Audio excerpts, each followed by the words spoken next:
All right, here we go, people. This is big. Now, we've been to London, we've been to LA. Riyadh season is finally back in Saudi Arabia for something very, very special.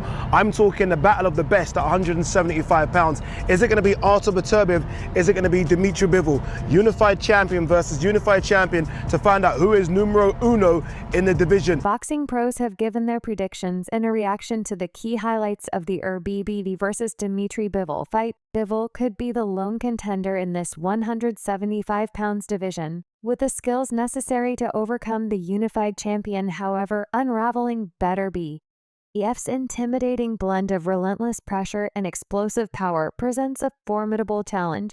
Someone like that, if you're just running around, he'll just bully you. Need to get some sort of respect from the start.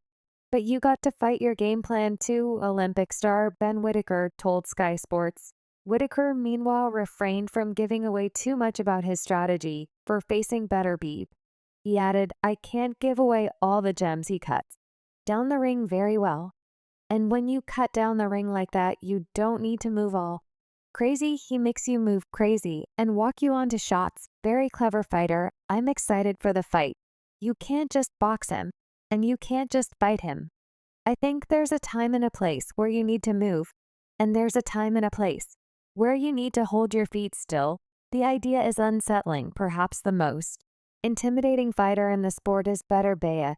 There isn't another scarier," reflected Camille Zaretta, the middleweight who will box Chris Eubank Jr. on Saturday's show. He added, "I wouldn't say that because I'm not scared of anyone. There is no fear for me of any opponent.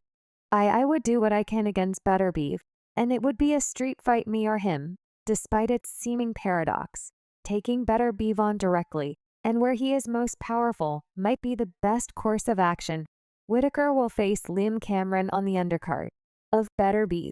Had to face the unified champion, he should. I just think I'm going to go in there, and I'm going to swing with him, because I'm not prolonging the damage moving for him to catch me when I'm tired.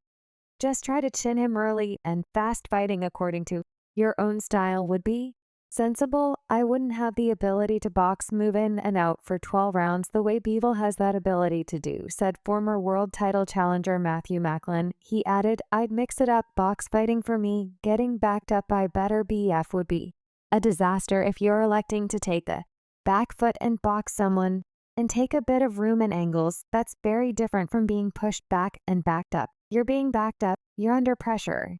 You're burning nervous energy at a faster rate than you'd like to be doing so, and you're getting forced into making mistakes." And Lin further added, "Coming forward, it might look like more dangerous tactics, but sometimes fighting fire with fire is actually safer tactics. Sometimes backing up, you're inviting more pressure, actually meeting it head on. You might deter it a little bit.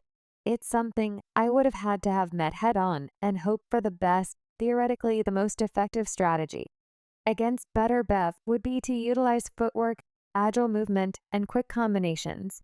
This is precisely the fighting style that Ball has developed and refined over the course of his career." European cruiserweight champion Jack Massey argued that to approach Bivol, you've just got to stick and move, box and move, box and move, not let him track you down. I'm edging towards Bivol. I believe he can outbox him. We'll see. I think it's a great fight. He was agreed upon by Giopaya, who faces Massey on Saturdays. Bill to defend the IBF cruiserweight title. You've got to do exactly what Ball does best and keep moving and cutting angles. He's a great fighter. It's a great chess match. This fight, it's a perfect walk-forward fighter against a perfect long-distance footwork fighter, Aya told Sky Sports. He added, "I'm leaning a bit towards Bivol because I'm more boxing. Cutting angles, I like that boxing more than that front foot sort of style. But it isn't going to be an easy fight. The loser is going to be the one that makes the most mistakes. I believe they both have the tools to beat each other, but whoever slips up the most or makes the second wrong mistake is going to pay the price. These are the top fighters. If you make a mistake, you're going to pay the consequences. Then there is a formula. Never punch or step incorrectly. Be flawless for a full 12 rounds. That hasn't been done against Beterbiev yet. But the only light heavyweight who might be able to is Dmitry Bivol for many boxing aficionados.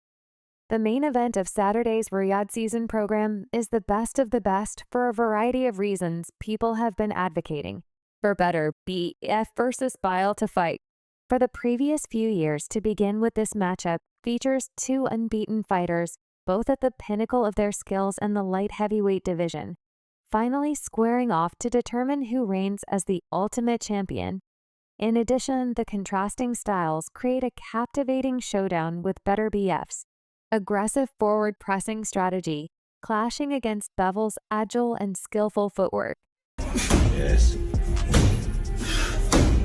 2.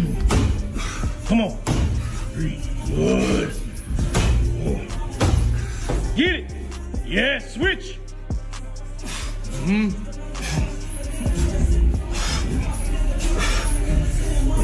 Good. One more. Hey. Eddie Hearn thinks shared pretty tough upbringings have helped turn Artur Beterbiev and Dmitry Bivol into two of the best fighters of the world before their clash on DAZN. Prior to their Matchroom, Hearn, who supports Bivol, gave a speech in which he discussed their ascent to the top of the game and praised their perseverance and achievement. Hearn said, "Both guys have dedicated their lives to the sport. I'm sure without knowing too much, both upbringings were pretty tough and humble to say the least. But both guys have made the moves in their career to follow their dreams. Here for me, you've got two of the best fighters in the world, 2 pound for pound great.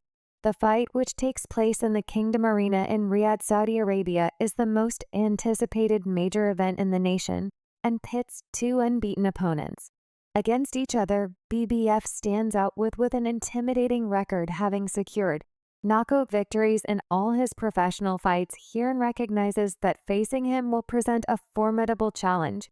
Hearn added, "So many fighters have had success early against Beterbiev, but nobody has been able to keep him off for the duration. It's going to take a master boxer like Dmitry Bivol to do it. I actually think this is the best fight in boxing. Dmitry Bivol doesn't think Beterbiev, who is elderly and frequently wounded, has gotten any slower."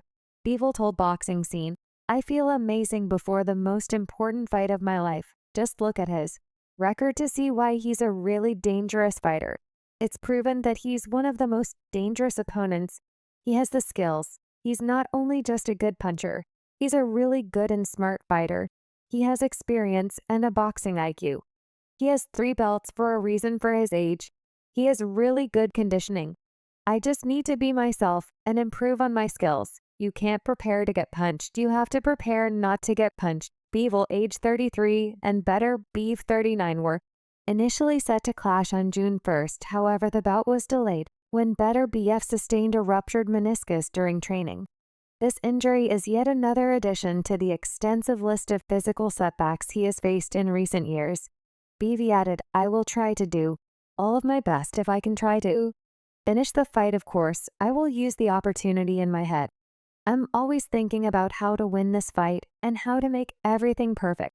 I'm not thinking about the knockout, to be honest." In a departure from his typical training grounds in Indio, California, Bivol spent 3 weeks honing his skills in the rugged mountains of Kyrgyzstan. Following that, he dedicated 45 days to intense training in Turkey, ultimately moving to Riyadh for the final 2 weeks leading up to the fight. Bivol added, "My body is a little bit different than when I was preparing for Canelo Alvarez 2 years ago. My conditioning coach can see and is giving me new and different exercises at the same time, though it's a similar program. If Bivol manages to defeat Beterbiev, he will have David Benavidez, the WBC mandatory challenger, waiting in line for a shot at the title. Additionally, Bivol might consider stepping up to cruiserweight to take on Jay Opa, who is scheduled to compete on the undercard against Jack Messi. Moreover, Bivol could reignite interest in a long-awaited rematch with Alvarez." Bivol added, "To be honest, I don't have any plans as to who I will fight next.